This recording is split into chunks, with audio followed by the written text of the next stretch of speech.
Abra sua Bíblia, 1 Coríntios capítulo 3, diz assim: E eu, irmãos, não vos pude falar como a espirituais, mas como a carnais, como a meninos em Cristo. Com leite vos criei e não com manjar, porque ainda não podíeis, nem tampouco ainda agora podeis. Porque ainda sois carnais, pois havendo entre vós inveja, contendas e dissensões, não sois porventura carnais, e não andais segundo os homens? Porque dizendo um, eu sou de Paulo, e outro, eu de Apolo, porventura não sois carnais? Pois quem é Paulo e quem é Apolo, senão ministros pelos quais crestes, e conforme o que o Senhor deu a cada um? Eu plantei, Apolo regou, mas Deus deu o crescimento. Vamos repetir o 6? Eu plantei, Apolo regou, mas Deus deu o crescimento. Pelo que nem o que planta é alguma coisa, nem o que rega, mas Deus que dá o crescimento. Ora, o que planta e o que rega são um, mas cada um receberá o seu galardão segundo o seu trabalho. Porque nós somos cooperadores de Deus, vós sois lavoura de Deus e edifício de Deus, quantos adoram ao Senhor por sua palavra. Meus irmãos, repassando, nós já vimos a igreja como corpo, isso fala da unidade. Igreja como corpo fala da unidade. Você pode ser melhor? A igreja como corpo fala da unidade. A igreja como família, vimos na terça-feira passada, ela fala de maturidade. Como família, o alvo é maturidade. Nós estudamos aqui Paulo dizendo aos coríntios que não podia tratá-los com um alimento mais sólido, porque eles eram meninos, não haviam crescido, eram carnais, não estavam preparados. E nós vimos que o sonho de todo pai é ver uma criança crescendo. O de Deus também. Deus não quer que estejamos na igreja como meninos. Deus não quer que estejamos na igreja como imaturos. É certo que quem aceita Jesus e começa a classe de discipulado está aprendendo os rudimentos da fé, está aprendendo os primeiros passos na vida cristã, e é normal que essa pessoa apresente ainda algum tipo de manifestação que é própria de uma criança. Mas uma pessoa que já está na igreja há 2 anos, 3 anos, 10 anos, 15 anos e se manifesta como criança, precisa amadurecer. Aí está a lição de Paulo, quando ele diz que a igreja é uma família. Como família, precisamos do quê? Maturidade. Segunda coisa que nós vimos, terceira coisa, foi a igreja como lavoura. E como lavoura, o alvo é a quantidade. E por fim, neste capítulo, nós temos a igreja como templo, como santuário. E o alvo é a qualidade. Então eu digo a igreja e você diz o que ela deve alcançar. Combinado? Melhor dizendo, corpo, unidade. Família, lavoura, quantidade.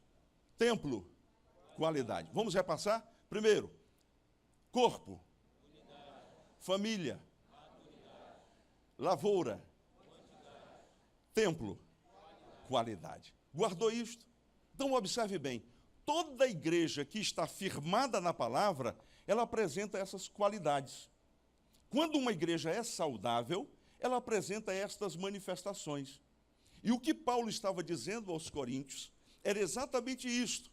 Vocês precisam crescer para um nível superior. Portanto, parem de dissensão, parem de confusão, parem com essas questões tolas, porque vocês precisam crescer, vocês precisam amadurecer, vocês precisam se multiplicar, vocês precisam melhorar em qualidade, vocês precisam avançar também em quantidade.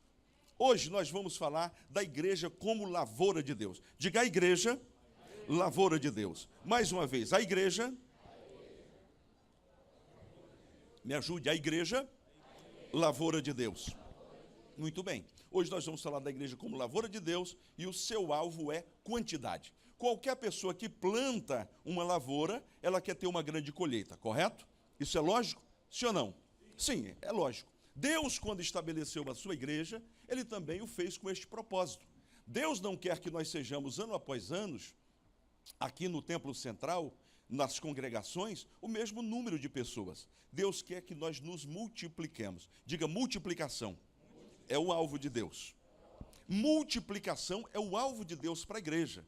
Então, como uma lavoura, ele nos planta, trabalha em nós e deseja que nós nos multipliquemos. Observe que Paulo dá alguns conselhos aqui, e se você está com a Bíblia aberta, abra no Evangelho de João, capítulo 15. o próprio Senhor Jesus faz alusão a nós, servos dele, membros da sua igreja, como sendo ramos, varas, que estão enxertadas na videira. João 15, primeiro diz: eu sou a videira verdadeira e meu pai é o lavrador. Quem está falando? Jesus. Eu sou a videira verdadeira e meu pai é o lavrador. Toda vara ou todo ramo em mim que não dá fruto, faz o quê? Atira. E limpa toda aquela que dá fruto, para que dê mais fruto. Versículo 5. Eu sou a videira, vós as varas ou ramos. Quem está em mim e eu nele, este dá muito fruto. Diga, muito fruto. Porque sem mim nada podereis fazer. Se alguém não estiver em mim, verso 6, será lançado fora como a vara, e secará, e os colhem, e lançam no fogo, e ardem. Observe que o próprio Senhor Jesus estabeleceu este princípio. Todo crente deve produzir frutos. Ouvi um amém, graças a Deus. Todo crente deve produzir frutos. Quem não é frutífero, corre um sério risco de ser ajustado pelo Senhor. Quando Deus quer trabalhar através de alguém, geralmente ele trabalha na pessoa primeiro. E há pessoas na igreja que os anos vão se passando e elas dizem: vai chegar um momento, ainda não é o tempo. Vai chegar um momento, quando eu concluir a minha faculdade, quando eu terminar o meu estágio, quando eu me aposentar, aí sim eu vou trabalhar para Deus. Então ouça, o tempo de produzir frutos é hoje. Alô? O tempo de produzir frutos é hoje. Nós falamos sobre a igreja como corpo e eu disse que não há membro sem função. E eu fiquei tão feliz quando recebi um ancião lá no gabinete e ele disse: pastor, eu ouvi aquela palavra e eu estou na igreja há tantos anos, só que aquilo mexeu comigo e eu estou me apresentando para trabalhar. Irmão, eu me emocionei na hora. Eu digo: claro, meu irmão, o senhor é muito bem-vindo, trabalho não vai lhe faltar. Pastor, mas a minha idade está avançada. Nós temos o exemplo aqui do pastor Eliseu, produzindo frutos. A Bíblia diz que na velhice ainda darão frutos. Então não há idade que você não possa produzir frutos para a glória de Deus. É projeto do Senhor. Diga: eu sou igreja, eu sou lavoura de Deus e, portanto, eu preciso produzir frutos. A nossa tarefa como produtores, como alguém que está inserido na lavoura, é se multiplicar, gerar frutos para a glória do Senhor. Se isto não está acontecendo, é porque há algum defeito, há algum problema em mim, e eu preciso corrigir isto urgentemente. Então, como lavoura de Deus, nós precisamos produzir frutos para a glória dele. Agora, olhando para o texto, e eu não li o texto para servir de pretexto, se você está com a Bíblia aberta, 1 Coríntios capítulo 3, e nós mencionamos até o versículo 4, os crentes estavam discutindo, e uns diziam: eu sou de Paulo, e outro: eu de Apolo. E Paulo diz: porventura não sois carnais? Pois quem é Paulo e quem é Apolo, senão ministros pelos quais crestes, e conforme o que o Senhor deu a cada um? Observe que Paulo está em primeira mão condenando o culto à personalidade. Eu já chorei hoje, orando a Deus, dizendo: Deus, eu vou falar esse assunto, eu vou meter a mão num vespeiro, eu vou mexer numa casa de marimbondo. Mas, Senhor, se o Senhor colocou para falar, me dá graça para eu poder falar. Era madrugada, eu estava orando, e o Senhor trouxe essa palavra ao meu coração. Não foi telão, não foi visão, não. Eu estudo muito para trazer essa palavra para os irmãos. Não foi telão, não. Mas nós estávamos orando pela salvação de vidas. E o Espírito Santo trouxe ao meu coração o seguinte: vocês oram para que eu salve. E quando as vidas são salvas, vocês atribuem ao pregador.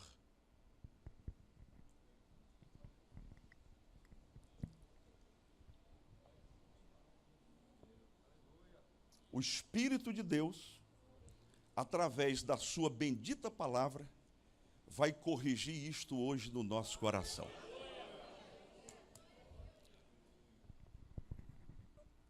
As filosofias, as vãs filosofias, as ideologias humanas, todas elas fazem com que a atenção do mundo convija para o homem, para si, para o eu, para a vaidade. E isto tem se introduzido na igreja. Preste atenção, redobre a sua atenção, por favor. Os crentes de Corinto faziam parte de uma cidade que era a segunda cidade mais importante da época. E para alguns historiadores, era a cidade mais importante porque era um polo de comércio que tinha 2 portos que davam para 2 mares. Era uma cidade onde as pessoas se voltavam muito para as questões filosóficas.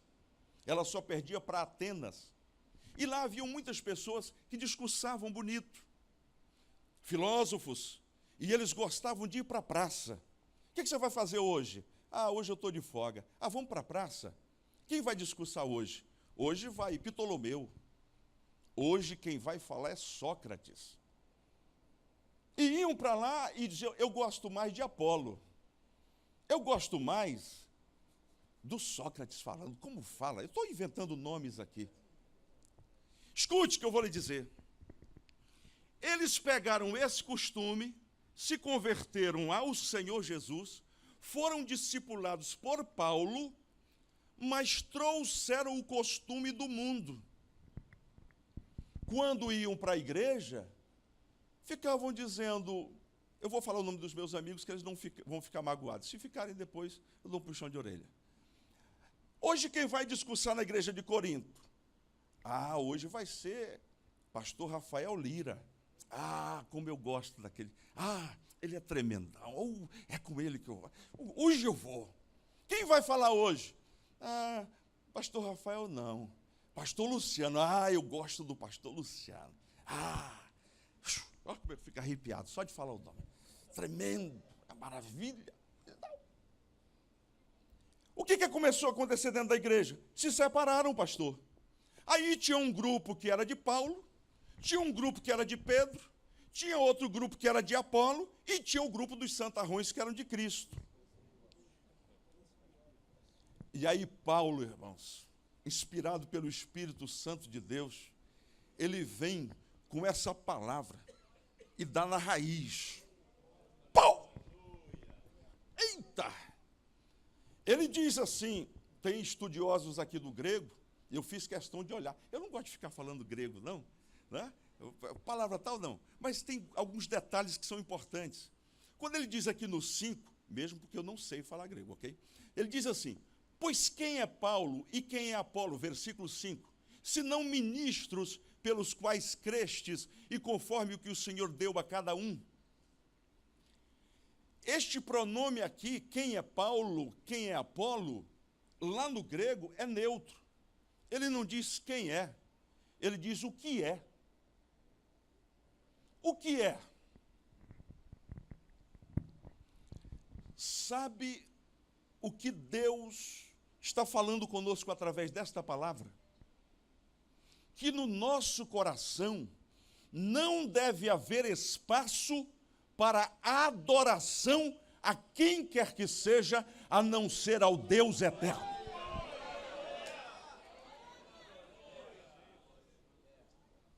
O lugar é dele.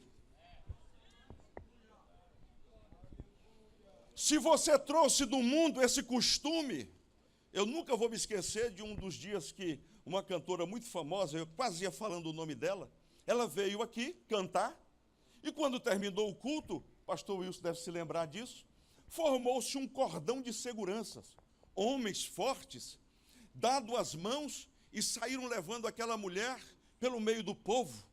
E os crentes de Jesus tentando pegar alguma coisa dela.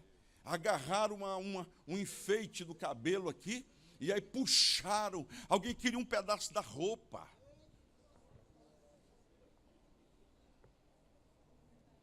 Hoje não tem mais, porque o pastor Eliseu nem gosta que venha gente famosa aqui, graças a Deus. Outro dia ligaram para uma cantora, pastor, e aí disseram para ela: quanto é que você gostaria de ter de oferta para vir cantar aqui?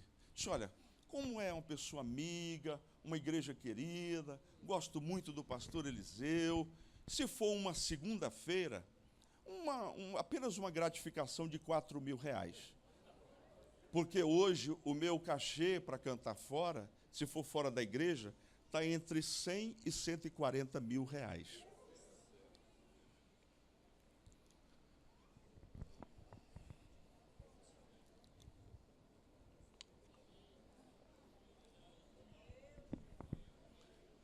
Eu pergunto para os irmãos, não tenho nada contra alguém receber sua ofertinha, receba sua oferta.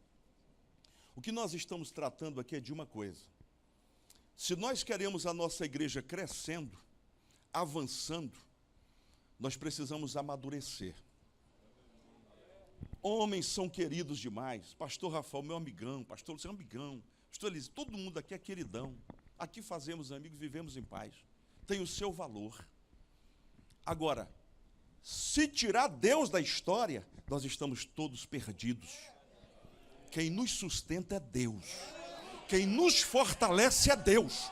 Então, quando vier a este lugar, tira a sandália dos pés e entra adorando o eterno Deus que merece honra, glória, louvor e exaltação.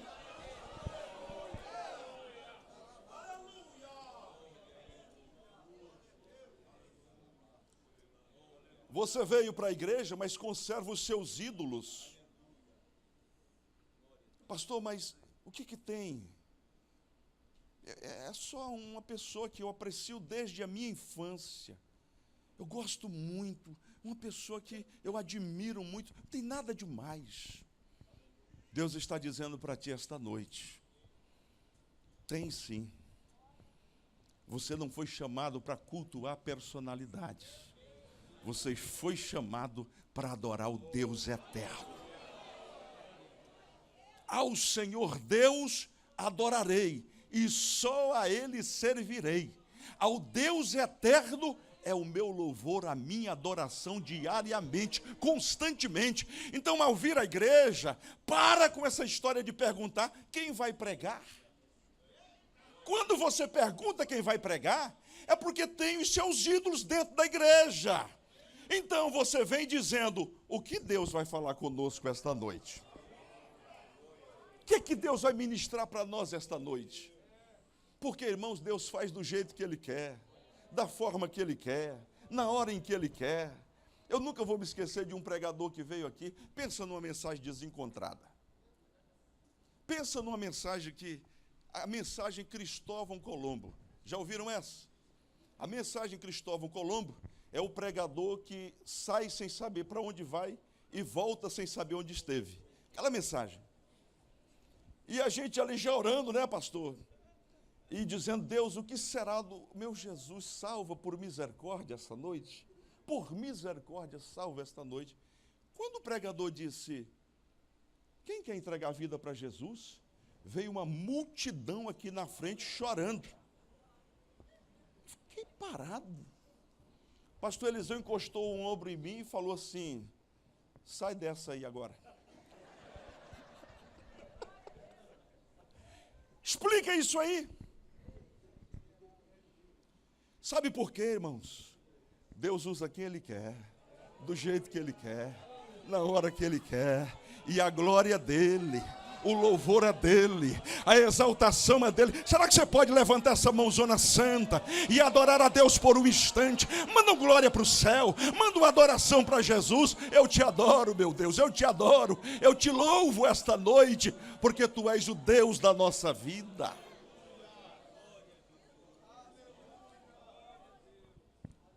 A igreja como lavoura.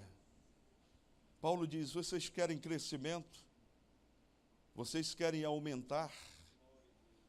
Vocês querem crescer, então entendam isto. A ênfase deve ser dada a Deus. Devemos tirar os nossos olhos dos instrumentos que Deus usa e colocar os nossos olhos em Jesus, autor e consumador da nossa fé. Romanos capítulo 12, para você não dizer que eu estou só falando, sem mencionar a Bíblia. Paulo faz um apelo, eu amo esse texto, é um texto lindo, a palavra do Senhor maravilhosa. Ele diz: rogo-vos, pois, irmãos, pela compaixão de Deus, que apresenteis os vossos corpos em sacrifício vivo, santo e agradável a Deus, que é o vosso culto racional.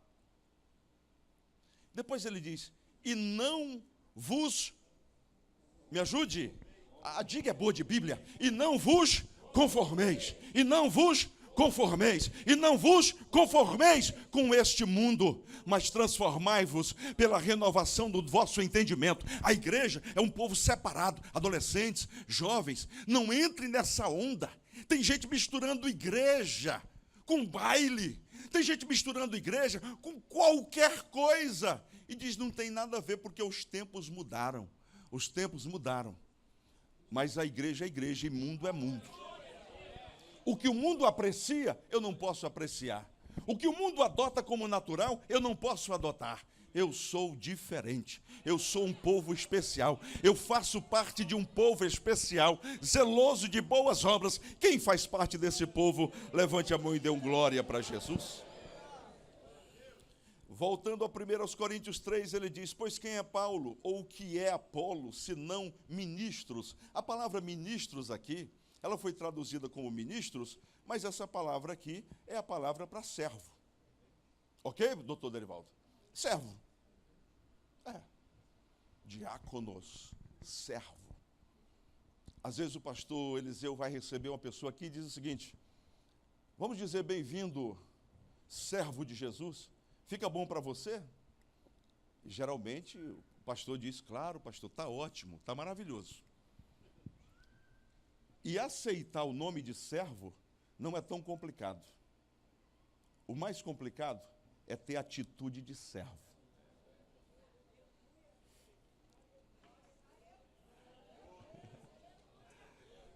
Tudo bem, servo de Deus, maravilha. Sou servo mesmo. Mas está fazendo o que Deus te manda fazer? Está obedecendo a palavra do Senhor? Está desenvolvendo um sentimento de humildade para sentar e aprender com quem já caminhou um pouco mais do que você? Meu velho pai dizia o seguinte: quem pensa que já sabe tudo, chegou a hora de morrer. E o pastor Eliseu conta uma história da pessoa que, ao morrer e segurar a brasa na mão porque não tinha vela, olhou e disse: morrendo e aprendendo.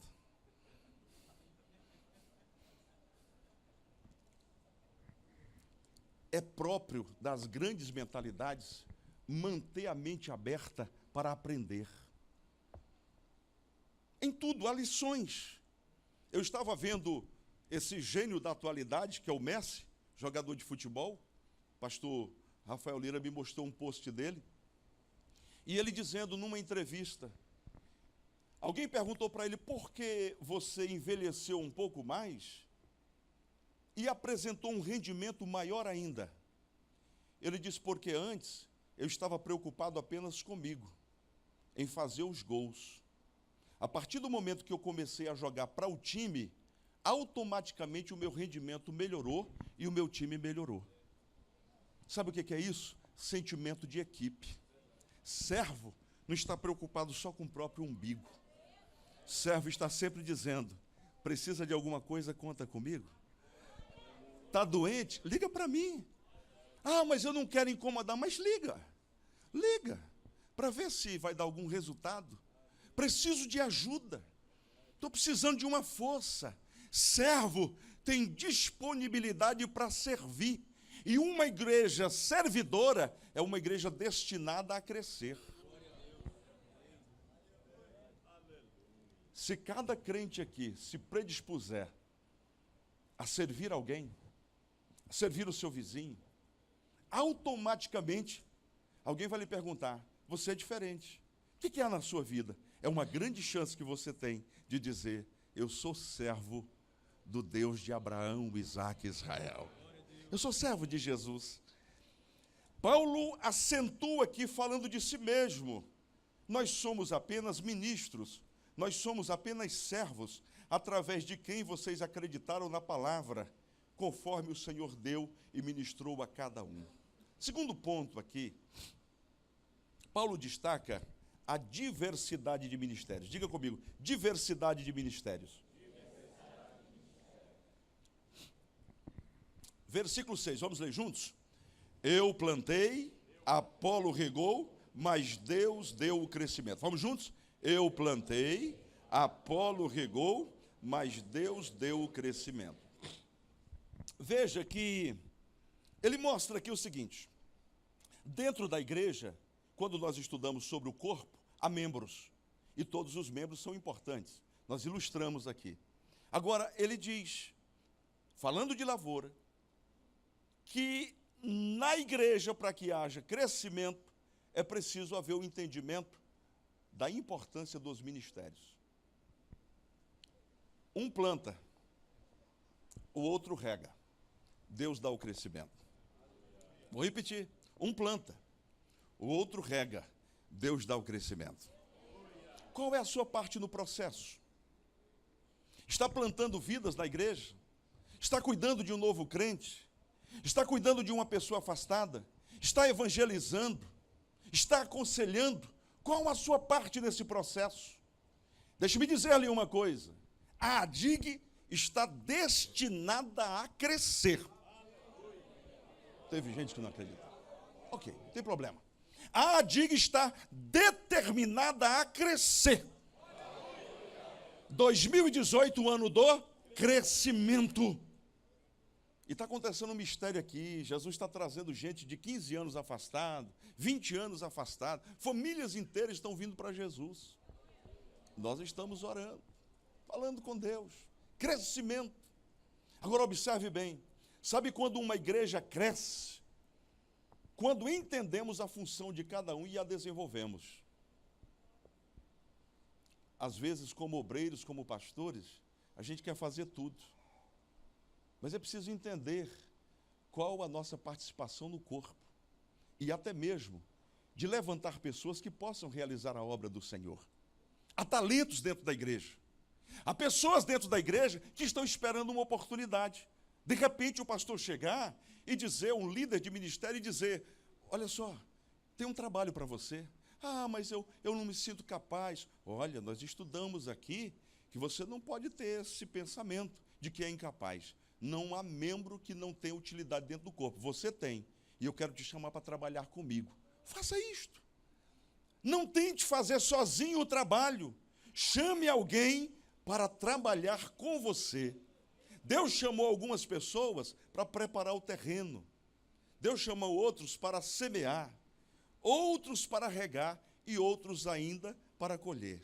Então note bem uma coisa. Aqui nós temos um ministério de música, o ministério de adolescentes, o ministério de jovens, o ministério de ensino, o ministério de irmãs, o ministério de missões. São os ministérios da igreja. E sabe uma coisa que começou a acontecer aqui, assim, partindo dos ministérios? Eles começaram a se unir e a trabalhar juntos. Quem percebeu isso aqui? Quem percebeu isso? Isso é o agir de Deus. Porque eu vou falar daqui a pouquinho, Deus não nos quer competindo. Nós somos membros de um corpo. Então Deus já está movendo o seu espírito na vida dos líderes de ministérios e eles começaram a fazer trabalho juntos. Por quê? Porque cada ministério tem a sua função e tem a sua importância. E todos eles são importantíssimos para o crescimento da igreja. Mas eu não quero me deter muito aqui. Paulo fala ainda no versículo 8, ele diz assim: ora, o que planta e o que rega são um, mas cada um receberá o seu galardão segundo o seu trabalho. Pode ler comigo? Ora, O que planta e o que rega são um, mas cada um receberá o seu galardão segundo o seu trabalho. Ou seja, há diversidades de ministérios, mas há unidade de propósito. Você pode repetir comigo? Há diversidade de ministérios, mas há unidade de propósito. Ou seja, Paulo, Pedro, Apolo, eles não estavam competindo entre si. Ao contrário, cada um estava fazendo o seu trabalho sob o senhorio de Jesus Cristo. Sabe qual é um sentimento, um pensamento que emperra a igreja? É o sentimento de competição. E eu preciso dar um toque nisso aqui agora, na esperança de que o Espírito Santo de Deus arranque isso definitivamente do nosso meio. Amém, igreja? Amém. Você canta, aí alguém canta. Eu vou ser o próximo a cantar. Você vai saber o que é cantar.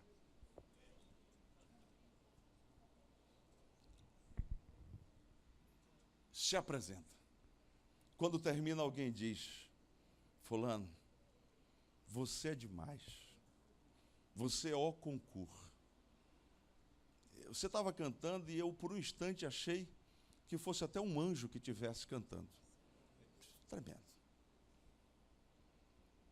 Vai fazer um trabalho na igreja.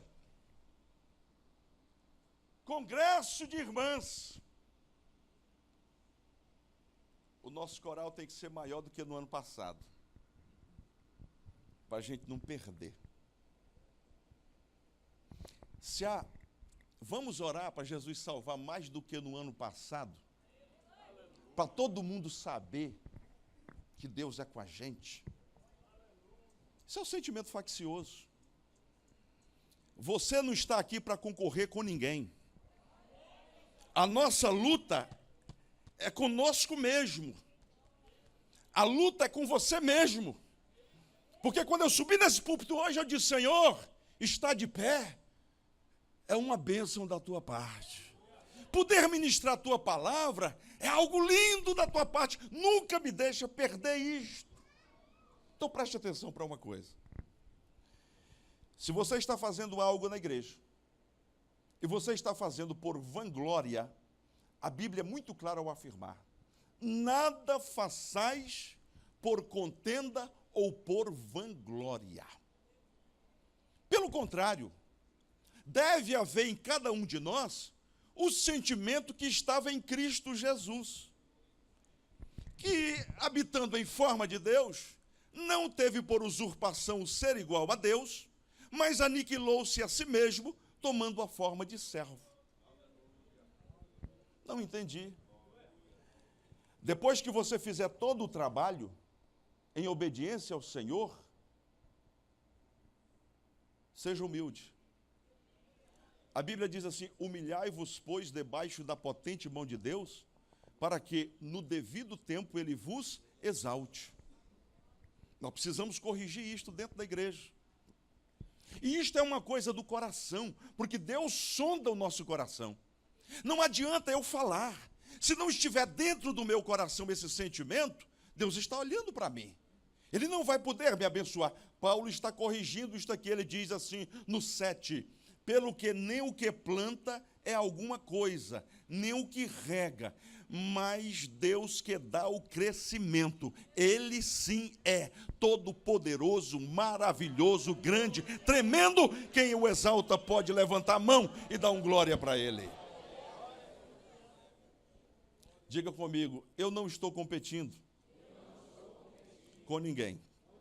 Eu sou apenas servo e quero fazer a vontade do Senhor. Você diz: pastor, mas alguém está querendo competir comigo. É simples. Feche os ouvidos e faça a obra. Tem gente que tem esse sentimento, irmão Samuel. Chega e diz para você assim: vem cá, vem ver o carro que eu comprei. Não é apenas a celebração de ter um carro novo, mas é o desejo de despertar no outro esse sentimento. Isso é algo maligno, é algo satânico. E quando isso se transfere para dentro da igreja, é embaraço para a igreja crescer. Então, deixa eu lhe dizer uma coisa. Você está autorizado a partir de hoje, quando perceber esse sentimento, competição dentro da igreja, você diz, irmão, em nome de Jesus Cristo, nós não trabalhamos aqui assim. Nós somos amigos, nós somos irmãos. Eu estive em Fortaleza, alguns anos atrás, visitando uma igreja que explodiu em crescimento. E eu fiquei observando tudo, filtrando tudo, Antônio. Olhando tudo e anotando. Sabe qual foi a coisa que mais me chamou a atenção? Foi a amizade que eles tinham um com o outro. Aquilo vazava, pastor. O respeito de um obreiro com o outro. Como o pastor chamava alguém. Eu vi naquele dia, a Marta estava lá comigo também, o pastor lá da igreja ia ministrar. Só que antes dele, ministrou um pastor chamado Marcelo, e foi uma grande bênção. E o pastor pegou o microfone, sem jogar para a plateia, sem querer, porque tem uma coisa no dicionário chamada bioquice. Bioquice é o quê? É o fingimento de modéstia. Grava essa palavrinha, bioquice. Você pode dizer para a pessoa, para de bioquice, irmão. Olha que coisa linda, para de bioquice. Não é? É o fingimento de modéstia. É alguém que é orgulhoso, mas quer se apresentar como humilde. Eu sou pós-cisa, pastor, mas pela misericórdia de Deus, estive eu pregando nos Estados Unidos e 850 pessoas aceitaram Jesus, 900 batizadas com o Espírito Santo, 30 paralíticos levados, mas tudo para a glória do Senhor. Você nota? Eu vi aquele pastor pegar o microfone e dizer assim, irmãos, eu estava com a palavra para ministrar aqui, mas o Espírito de Deus tocou no meu coração para eu passar a minha oportunidade ao querido amigo Marcelo, para ele continuar ministrando a palavra de Deus. Numa conferência nacional, eu fiquei assim parado olhando, falei, gente, aquilo vazava. Aqui fazemos amigos. Aqui vivemos em paz. Diga, aqui fazemos amigos. Aqui vivemos em paz. Desenvolva isso. Você não está competindo com alguém quando você chega lá no céu e Jesus, no tribunal de Cristo, segundo aos Coríntios 5:10, todos nós haveremos de comparecer ante do tribunal de Cristo para que recebamos cada um conforme o que tivermos feito por meio do corpo. Jesus vai analisar a fidelidade com a qual você desenvolveu o seu ministério. Ele não vai dizer, vem aqui, pastor Donifan, o que você tem? Vem aqui, pastor Cláudio, o que você tem? Não vai ser assim. Ele vai dizer assim, cadê os talentos que eu lhe confiei? Dá aqui, presta contas. E não vai demorar a chegar esse dia. Você que está parado, comece a trabalhar hoje. Hoje. Comece a orar e dizer, Deus, eu quero trabalhar. Traga. O que você tem aí na mão? Traga os talentos. E os seus olhos, que são como chama de fogo, vão submeter às suas obras aquele exame. Se for feno, palha, madeira, tudo se queimará. Mas se for ouro, prata, pedras preciosas, vai subsistir.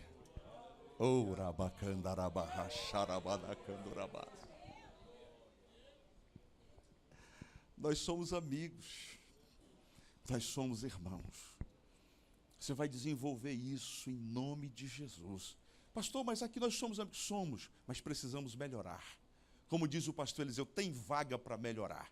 Eu sei que tem gente boa. Irmão, tem tanto crente bom nessa igreja, que às vezes eu fico olhando e aquilo mexe no meu coração. Eu fico impressionado, eu digo, gente, como é que tem uma pessoa tão boa, tão crente, tão servo, tão fiel como essa pessoa? Eu poderia mencionar o nome aqui de uns 10, que eu conheço. Mas eu sei também que tem gente que precisa melhorar. Tem gente que fica bicuda por qualquer coisa. Tem gente que não recebe a palavra. Tem gente que o pastor traz a palavra e questiona, murmura.